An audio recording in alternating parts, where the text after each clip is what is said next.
Your business, your rules. Grow a business that works for you. This is the Her Business Podcast.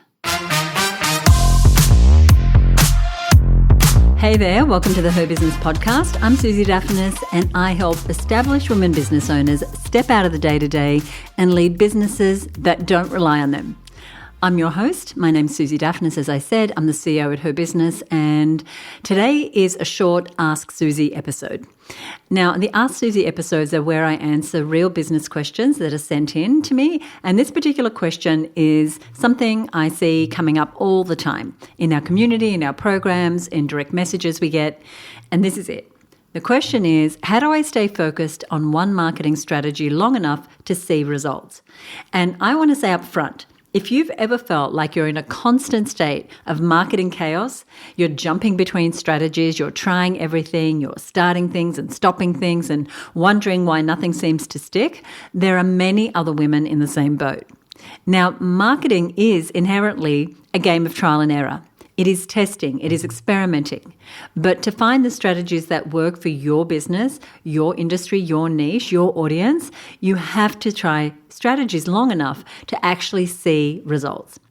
Because business owners have struggled with finding marketing strategies that work for them forever. But it seems especially prevalent right now. A decade ago, you'd learn new strategies through a business book or a keynote speaker or a summit you attended, but things have changed so much. Now you open up your phone and you are bombarded with new strategies every time you scroll. Someone who saw great results with one system, another person who is using a game-changing, and I'm doing air quotes, game-changing new tactic. Everybody's recommending something different. So it's no wonder that more business owners struggle now than ever before, not just choosing a marketing strategy that'll work for them, but actually sticking with it long enough to see results. So when you hear someone say, oh, this 10x'd my results, or we saw major conversions using this, of course, you're going to wonder if it could also work for you. And there lies the problem. We can get distracted by shiny new ideas or wonder why we're not getting the results that someone else gets, and we want to switch our strategy. So today, let's talk about exactly how to know which marketing strategies to stay focused on, how to know if something is worth your time, and how to balance what works with what could be better. Plus, at the end of this episode, I'm going to give you my framework for making better marketing decisions in the future. But first, let's talk about this idea of experimenting. So the opposite of marketing chaos isn't doing nothing, it's not stagnation, it's actually not picking one thing and committing to it forever. That would be really boring and eventually it would stop working. Experimentation is part of every business and it's essential because the marketplace, our audiences, our technology, change, all those things change and evolve. We change and evolve. But a healthy experimentation phase looks very different from what most people are doing. Most people are experimenting like this. They try everything, they see what sticks, they hope for the best. And they panic if something doesn't work right away and change tactics again and again. That's not really experimentation. So just like a science experiment, the whole point is to collect data, right? Not necessarily to see a result right away. Not necessarily, in your case, to get clients or cash or more reach. Those things are great. And we want those things. And they're definitely indicators that your strategy is working, but it's not the reason to experiment. You're trying to gather data in a structured way. And here's what I mean. When you're in an experimentation phase, you're not trying 5 things at once. You're choosing one variable and testing it with intention. For example, you might say, for the next 90 days, I am focusing on growing my email list through one lead magnet and one traffic source. That's experimentation within boundaries. At the end of that 90 days, you're going to see if that strategy is worth pursuing. Did you get leads? Did you not? Or did those leads convert into clients? The problem most business owners have is that they layer too many variables at once. They're trying a new platform with new messaging and a new offer and a brand new audience. And when it doesn't work, and something always doesn't work, they have no idea what the problem actually is. Was it the platform? Was it the messaging? Was it the offer? Was it the timing? You can't know because you changed everything at once. So the first shift I want to offer you is this. Structured experimentation is what you want. Unstructured experimentation is going to be your enemy. It's just chaotic. So great, you're experimenting, you're keeping it structured because we had this conversation, you're not pivoting too early. So I know that you might be on board with that, but here's what I see happen. Something challenging arises, some roadblock appears, something starts not to work, a launch flops, a campaign falls flat. That's when most people change course. You hit a rough patch and then you have a knee-jerk reaction. This is very predictable and most business owners haven't. I have done this many times. What happens is we have a knee-jerk reaction and we abandon the strategy. The campaign doesn't perform and the conclusion is this doesn't work, or this doesn't work for my industry, or worse, my audience is never going to buy this. So the reactive thing to do is change. Change it all, change it now, change it before anyone sees how horribly it's doing. Or we overcorrect. We change the pricing mid-campaign. We rewrite our messaging on the fly in the middle of a launch. We add more complexity. So we add a bonus and then another bonus, and we try a new angle and a new offer.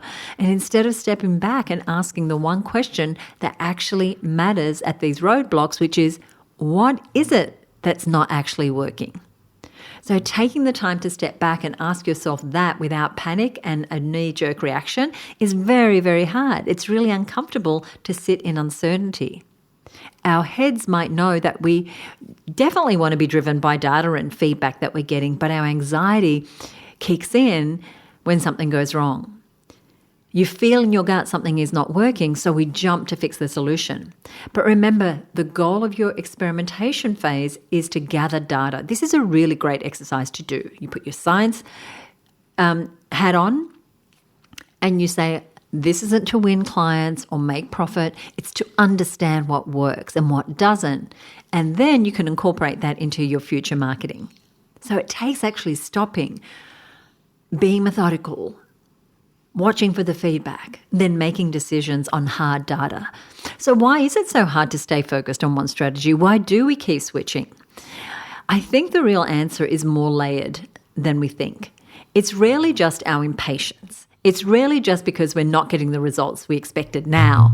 It's a mix of deeper, bigger things. One of it could be being seen. Because who wants to be seen trying something that doesn't end up working? Who wants witnesses to our failures, no matter how small they are? Who wants an audience when we're trying something new and we're flailing about? Nobody wants that. It's uncomfortable.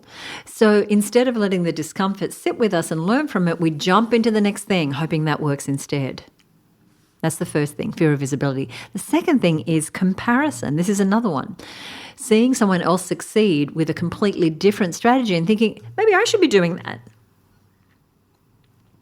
Another is the lack of feedback. This one is hard because sometimes we just don't know that we're not on the right track.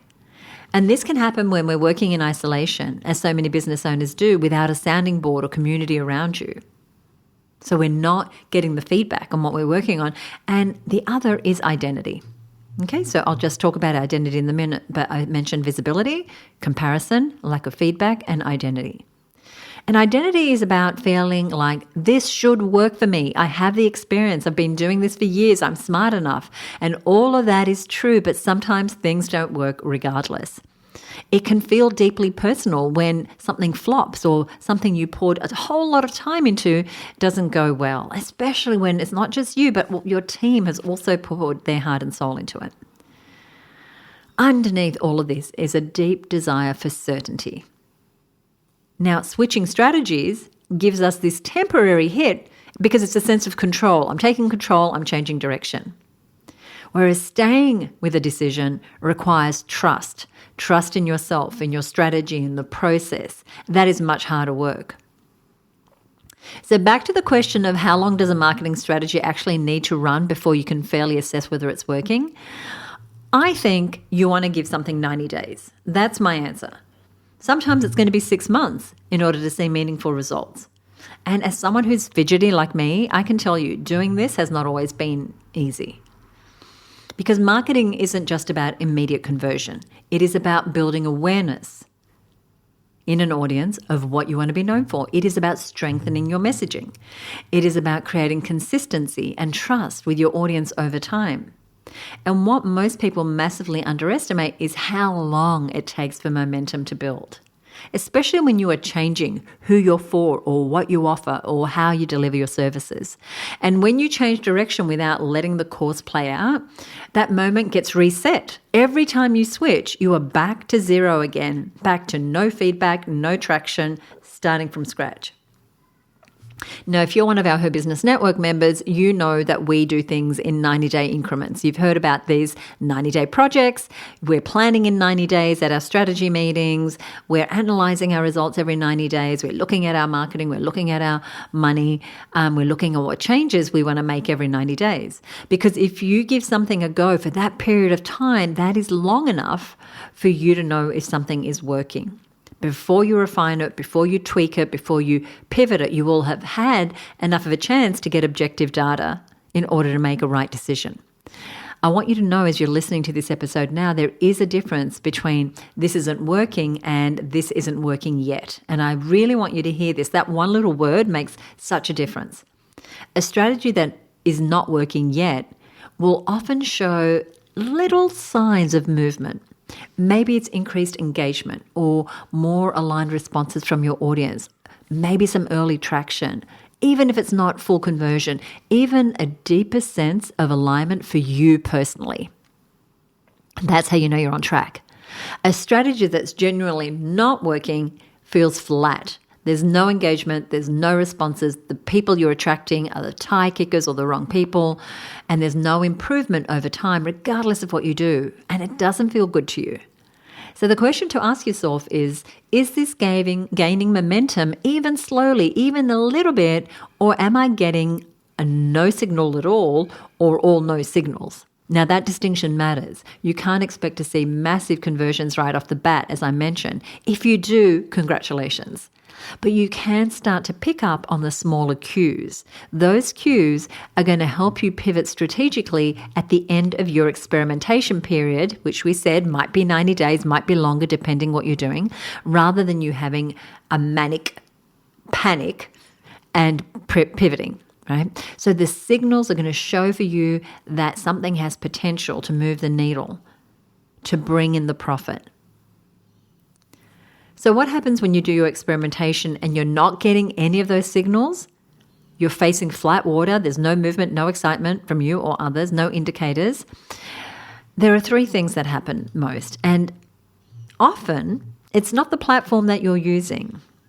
And by platform, I mean it's not the social network. It's not whether you're speaking or running webinars or running challenges or doing open days or doing free trials. It's not that. And it's not about the money that you're spending on ads or how often you're sending emails. It's usually one of these three foundational elements. Number one, it's often the messaging. It's not resonating, it's not connecting with your ideal audience, and it's not conveying how you can genuinely help people, whatever the problem is. And when I say people, I mean organizations, if that's who you work with. The second element that's often missing is that your offer isn't aligned with the audience. For example, if your ideal client is struggling on her menopause journey and wants to discover how she can embrace her body as it changes, a $27 workbook that's downloadable isn't probably the right offer for her. She's probably looking for something that includes community support or one-on-one conversations or direct feedback. If you, this is another example, help busy business owners create websites, they're not going to jump at an offer for one-on-one mentoring on how to create their own website. They just want you to do it for them. So those are extreme examples, but the point is your offer aligned with the audience? And the third thing that's often tripping us up is that you're reaching the wrong people entirely. So you've not defined very clearly who your ideal client is and what they want and where they're at. And these foundations are even more important when you've got money behind your marketing. Paid marketing, whether that's advertising, sponsorships, paying people to send an EDM, this just amplifies, trade shows, whatever it is, amplifies what's already there. So if something isn't working organically, spending money on more ads or on paid marketing doesn't fix it. It just makes the misalignment even more obvious and your pocket less fall. So before you increase what you're spending, look at those foundations. Ask yourself, is my message landing with the right people? Is my offer clearly solving a problem they actually want solved? Am I targeting the right people for my business, and what can I offer? And these are the conversations we're having all day, every day inside of Her Business. Now, earlier I promised to give you my framework. Now, I want you to take this away and use it. It's super simple and really clear. I call it the core marketing model, and it's exactly what it sounds like. It's the core of what matters. And CORE is an acronym. These are 4 things done consistently and done well. The C is for content. This is how you build trust and authority. Your emails, your posts, your podcasts, your videos, the things that demonstrate what you know and help your audience understand why you're the right person for them. And really spending time developing great content is a priority, I think, for business owners. And I don't mean outsourcing it to ChatGPT. I mean really thinking about your voice and what is the content that your ideal client needs to hear. O in CORE is for outreach. This is how you get in front of new people. This is your visibility. This is about you, your brand, your business showing up where your ideal clients already are. Whether that's through collaborations, through speaking opportunities, through social media, through paid advertising. This is the piece that grows your audience. It's really hard to do this if you're sitting in isolation, hoping someone's going to find your website and click on that buy button or that contact form. The R in CORE is relationships. This is your nurturing. The conversations, the emails, the community, the way you stay connected with people who already know you. This is often the most underinvested area in small business marketing, and it's where most of your conversions are actually going to come from. Putting time into those relationships. Now, that doesn't mean you have to be going to networking events all day, every day. It means that you want some strategic relationships that work for you and work for the other person. That's where you want to be part of a connection network, a network where people have got your back, where people are not looking to say, buy from me, but are really looking to build a relationship with you. And the E in CORE is for evaluation. This is how you know what's working. Consistently reviewing your results, asking every client how they found you. You absolutely want to do that. Tracking the metrics that actually matter and using that information to refine what you're doing. So content, outreach, relationships, evaluation. CORE. And if, like most business owners, you don't have 40 hours a week to focus on marketing, the core marketing model is perfect. You can just do those 4 things again and again. You don't need to spread yourself across 10 different social media platforms. You don't need to chase down every new tactic that crosses your path. Just focus on those 4 things. So I would be printing those words out and putting them next to your computer so that you can see them, and every day do something in that area. What could you do that is content? How could you do some outreach? What relationships could you build? What could you evaluate to see what's working? Right? What are you measuring? So to bring everything back, here is what to do when you feel pulled in multiple directions and you don't know which marketing is going to work for you. Experiment, but intentionally. Give things 90 days before you judge them, and try not to let the panic, the knee-jerk reactions change things and take over. Make sure your marketing foundations are intact before you react. Remember, we talked about your offer, the ideal clients. And then use the CORE model. Content, outreach, relationships, evaluation to guide where you put your time. And trust that momentum. Even when it builds slowly, it's still momentum. You're still heading in the right direction. The businesses that see the most results from their marketing aren't the ones that have massive advertising budgets. Not at all. It's not the ones that are on every platform. It's not the ones trying every new strategy that someone online swears is the best next thing. It's businesses who are doing the right things for their individual businesses, consistently, patiently, with a clear sense of what they're doing. I'll put everything we talked about here, including the core marketing model, in the show notes for this episode so that you can reference it at any time. And I'll tell you where that is in just a moment. Now, if you have a business question that you want advice on, you can send us an email at info@herbusiness.com and submit it for the show, and I'll answer it here for you. You might just be featured on an upcoming Ask Susie episode of the Her Business podcast. So, If this episode resonated with you, I would love to hear about it. You can send me a message on Instagram. You'll find us at Her Business. And if you're not following us there, please do, because we're always posting really great tips and giving away freebies and all sorts of things. Or share this episode with another woman business owner who might need to hear this today. If you're not already part of the Her Business Network, these are the types of conversations we have every day inside of our community. And you can learn more at herbusinessnetwork.com. Now, on our website, at herbusiness.com/356, because this is episode 356, you're going to find a summary of today's episode and links to the resources that I've mentioned. Now, if you are new to the show, please hit subscribe or follow wherever you are listening. And if you really enjoyed today's episode, would you do me a favor and leave us a rating or review on Apple Podcasts? I know it's going to take a few minutes of your time. I know it's a big favor, but it would mean the world to me, because that is how new women discover the show. I love doing this show for you. I love answering your questions, and I want to give a quick shout out. This shout out is to Rhonda Garvin of Palm Tree Learning. Now, she helps you and your team work smarter by getting the most out of your software tools. So listen up. Now, she offers both ready-made courses and tailored training designed around your specific needs. So whether it's in person or online, individually or as a team, she will help you train your team in all things software. Now, she said this. She said, practical and real. Let me make this bigger so I can read it. Sorry, give me a second. She said, Susie brings so many practical teachings for running a small business. And then when she has your attention and confidence, hits you with love, with the hard truths we need to face in order to love and succeed in our business. And the podcast always ties in perfectly with the monthly focus for the Her Business membership. Thank you, Rhonda. And yes, you're absolutely right. Every month we have a different theme inside of Her Business. We want to have a really well-rounded entrepreneurs who are strong in all the areas. And so the episodes do line up with that. So thank you so much for leaving that 5-star review. Hey, thank you so much for listening. Join us in the next episode for more inspiring stories and lessons from successful business entrepreneurs. Thank you for being here. I'll see you next week right here on the Her Business podcast. Bye for now.